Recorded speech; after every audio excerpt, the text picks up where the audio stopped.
हरे कृष्ण कृष्ण कृष्ण हरे हरे हरे राम राम हरे हरे। তো আজকে আমরা গীতার একটা খুব ভালো শ্লোক পড়ব। ভগবান শ্রীকৃষ্ণ, গীতা এমন একটা গ্রন্থ, ধর্মগ্রন্থ বা ভগবানের মুখনিসৃত বাণী। তো এই গীতা যদি কেউ সুন্দরভাবে পড়ে না, তাহলে তার জীবনে কোনো কষ্ট থাকবে না, সে কোনো দুঃখ করবে না যে আমি কেন কষ্ট পাচ্ছি বা কেন সুখে আছি। তো ভগবান শ্রীকৃষ্ণ গীতাতে বলেছেন যে প্রতিটা মানুষ তার নিজের দোষে সুখ দুঃখ ভোগ করে। হ্যাঁ, নিজের দোষে সুখ দুঃখ ভোগ করে, এবং যখন সে পরে দুঃখ পায় তখন সে অনুশোচনা করে যে আমি এত পুজো করেছি, এত কিছু করেছি, হরিনাম কীর্তন করেছি, এত ডোনেশন করেছি, তা সত্ত্বেও আমার কপালে এরকম দুর্ভোগ কেন। তো সেই কথাগুলো ভগবান শ্রীকৃষ্ণ গীতাতে খুব সুন্দর করে বলেছেন যে কেন এই মানুষের এই জীবনের লল্লাটটি লাগে। হ্যাঁ, তো ভগবান এখানে 3 রকমের সুখের কথা বলেছেন।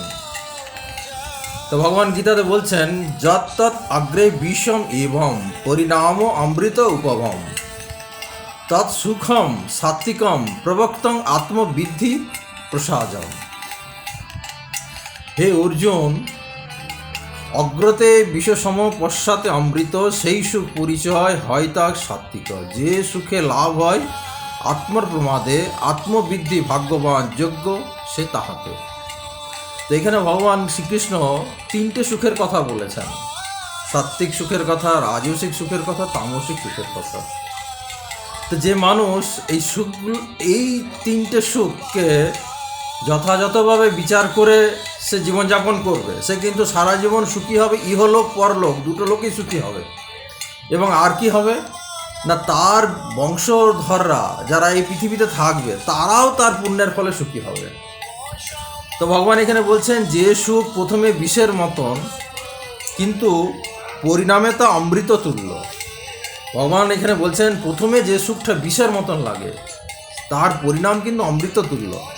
এবং আত্মনিষ্ঠ বুদ্ধির নির্মলতা থেকে জাতক যে সুখ, তাকে সাত্ত্বিক সুখ বলে কথিত বলা হয়েছে। তা এখানে বলা হচ্ছে যে আত্মজ্ঞান লাভের পথে মন ও ইন্দ্রিয়গুলিকে দমন করে যিনি ভগবানের প্রতি মনকে একাগ্র করবার অন্যান্য নানা রকম বিধিনিষেধ অনুশীলন করে, সেই সমস্ত বিধিনিষেধগুলো অত্যন্ত কঠিন বিষয়ের মতো মনে হয়।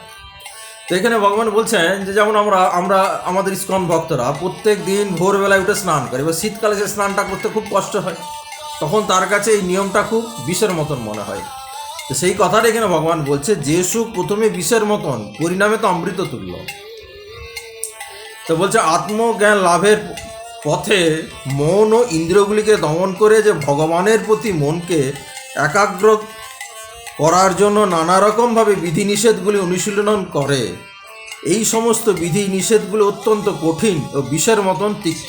কিন্তু কেউ যদি এই সমস্ত বিধিনিষেধগুলি অনুশীলনের মাধ্যমে সাফল্য অর্জন করে অপ্রাকৃত স্তরে অধিষ্ঠিত হন, তখন তিনি প্রকৃত অমৃত পান করতে শুরু করেন এবং জীবনকে যথার্থভাবে উপলব্ধ করতে পারেন।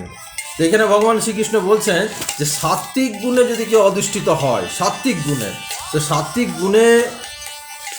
গুণের যেসব রুল অ্যান্ড রেগুলেশনগুলো আছে সেগুলো প্রথমে কি হবে, বিষের মতন লাগবে, খুব কষ্টদায়ক, বেদনাদায়ক, কিন্তু পরিণামে সেটা খুব সুন্দর, সাত্ত্বিক হবে। কারণ সাত্ত্বিক গুণে যারা অধিষ্ঠিত হবে তাদের ভগবানের যেসব রুল অ্যান্ড রেগুলেশন বা শিষ্টাচারগুলো সব মেনে চলতে হবে। তো ভগবান বলছেন হে ভরতশ্রেষ্ঠ, তুমি যখন বলছে হে ভরতশ্রেষ্ঠ, 3 রকম সুখের কথা তোমাকে আমি বলছি, এইগুলি বদ্ধ জীব উপভোগ করে এবং যার দ্বারায় কখনো কখনো জীবের সমস্ত রকম দুঃখ ভোগ করে বা দুঃখ সমাপ্তি হয়ে যায়। বহু মানুষ আছে সে বলে আমি খুব কষ্টের মধ্যে আছি, আমি এত সব করেছি, এই ওই করেছি, কিন্তু সে যদি সারা জীবন রাজসিক সুখের সন্ধান করেছে বা তামসিক সুখের সন্ধান করেছে, সে সারা জীবন কষ্ট পাবে, সে কেন তার ছেলেমেয়েরাও কষ্ট পাবে। সেই কথাটা এখানে ভগবান শ্রীকৃষ্ণ বলছেন যে সুখ প্রথমে বিষের মতন, কিন্তু পরিণামে তা অমৃততুল্য। এবং তা আত্মোপলব্ধি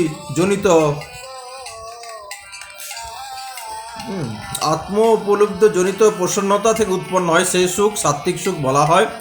এবং বিষয়ের সঙ্গে ইন্দ্রিয়ের সংযোগে যে সুখ উদ্ভূত হয়, প্রথমে তা অমৃতের মতন লাগে, পরিণামে তা বিষের মতো অনুভূত হয়, তাকে বলা হয় রাজসিক সুখ। যেসব সুখগুলো ইন্দ্রিয়ের সংযোগে ইন্দ্রিয়ের সংযোগে যেগুলো উৎপন্ন হয়, হ্যাঁ, যেমন বিভিন্ন রকম অবৈধ কাজকর্ম করে অর্থ রোজগার করছে, কয়লা চুরি করছে, মানুষকে জীব হত্যা করে খাচ্ছে, মুরগি ভেড়া ছাগল কেটে কেটে খাচ্ছে, হ্যাঁ, তো এই যে সুখগুলো, এগুলো রাজসিক সুখ বলা হয়। যা খুশি তাই করে খাচ্ছে, ভগবানকে ভোগ নিবেদন না করে খাচ্ছে, সেগুলো প্রথমে খুব ভালো লাগছে, খুব মজা লাগছে, হ্যাঁ, অপরের বিবাহিতা স্ত্রীকে হাত ধরে টানছে, এগুলো প্রথমে খুব ভালো লাগে, খুব মজা লাগে, কিন্তু পরিণামে এগুলো বিষের মতো।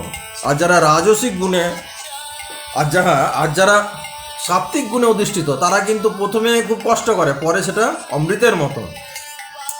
আর যে সুখ প্রথমে ও পরিণামে আত্মতত্ত্ব জ্ঞানজনিত, যা নিদ্রা, অলসতা এবং প্রমাদ থেকে উৎপন্ন হয়, সেগুলো হচ্ছে তামসিক সুখ। তো আত্মজ্ঞানে লাভের যে ইন্দ্রিয় সংযম করে মনকে ভগবানের প্রতি একাগ্র করতে হয়, আর এই জন্য নানা রকম বিধিনিষেধ অনুশীলন করতে হয়। প্রথমে এই বিধিনিষেধগুলি কঠোর এবং বিষের মতন তিক্ত লাগতে পারে, কিন্তু পরিণামে আত্মবোধ জনিত অমৃতময় সুখের আস্বাদন করা যায়। দ্যাটস মিনস সাত্ত্বিক সুখ। এইটা আমি অনেকবার বললাম। এই সাত্ত্বিক সুখ পরে সেটা অমৃতের মতন লাগবে, এবং এই সদ্গুণাশ্রিত সুখ খুব অমৃতের মতন। আর বিষয়ের সঙ্গে ইন্দ্রিয়ের সংস্পর্শে যে অনুভূত হয়, সেগুলো প্রথমে খুব তৃপ্তিকর মনে হয়। যেমন একটি সুন্দর যুবক যখন কোনো যুবতীর সান্নিধ্যে আসে, তখন তার ইন্দ্রিয়গুলি তাকে দেখতে, স্পর্শ করতে, যুবককে পরিচিত করে, কিন্তু সেই সুখভোগ করতে গেলে পরিণীতি অসংখ্য জ্বালাময় সমস্যার উদ্ভব হয়, বিভিন্ন রকম প্রবলেম এসে পড়ে এবং কষ্টদায়ক। হ্যাঁ, তো এই রকম সুখের রজগুণের দ্বারা প্রভাবিত হয়, পরিণামে সুখ দুঃখদায়ক, এবং এই সুখের পরিণামীকে দুঃখদায়ক এবং জড়বন্ধন এবং দুর্দশার কারণ। সেই ইন্দ্রিয় সুখ থেকে সব সময় বিরত থাকা উচিত। হ্যাঁ, যেমন আমরা দেখি, হ্যাঁ, সারা আমাদের এই জড়জগতে কত রকম চোর ঘুরে বেড়াচ্ছে, সে বিভিন্ন রকমভাবে চুরি করছে, তারা ভাবছে আমরা খুব হ্যাপি। সে ঘুষ খাচ্ছে, কয়লা চুরি করছে, হ্যাঁ, অপরের বিবাহিতা স্ত্রীকে হাত ধরে টানছে, বা আরও কত কিছু করছে। এটা হচ্ছে রাজসিক সুখ। আচ্ছা, এইবার অলসতা নিদ্রা থেকে যে সুখ হয়, সেটাকে বলা হয় তামসিক সুখ। তামসিক মানুষ সর্বদাই মোহচ্ছন্ন এবং তাদের কর্তব্যবোধ শূন্য, তাদের ডিউটি কিছু রাখে না। ভগবানের সেবা করা, বৈষ্ণব সেবা করা, সমাজে দান করা, দানটা হচ্ছে এটা বিশাল ভাইটাল ব্যাপার। তারা কোনো দান দক্ষিণা কিচ্ছু করে না, হ্যাঁ, এবং সেগুলো তামসিক সুখ আসলে সব রকম দুঃখময়, শুরুর থেকে দুঃখময় এবং পরিণতিতেও দুঃখময়, এবং শেষেও দুঃখময়। স্টার্টিংয়েও দুঃখ, লাস্টেও দুঃখ শেষ পায়। তো সুতরাং আমাদের প্রত্যেকের উচিত ভগবান শ্রীকৃষ্ণ যেভাবে বলেছেন সাত্ত্বিক সুখের জন্য, মানে সাত্ত্বিক সুখ আমাদের যেভাবে আসে সেইভাবে আচরণ করা।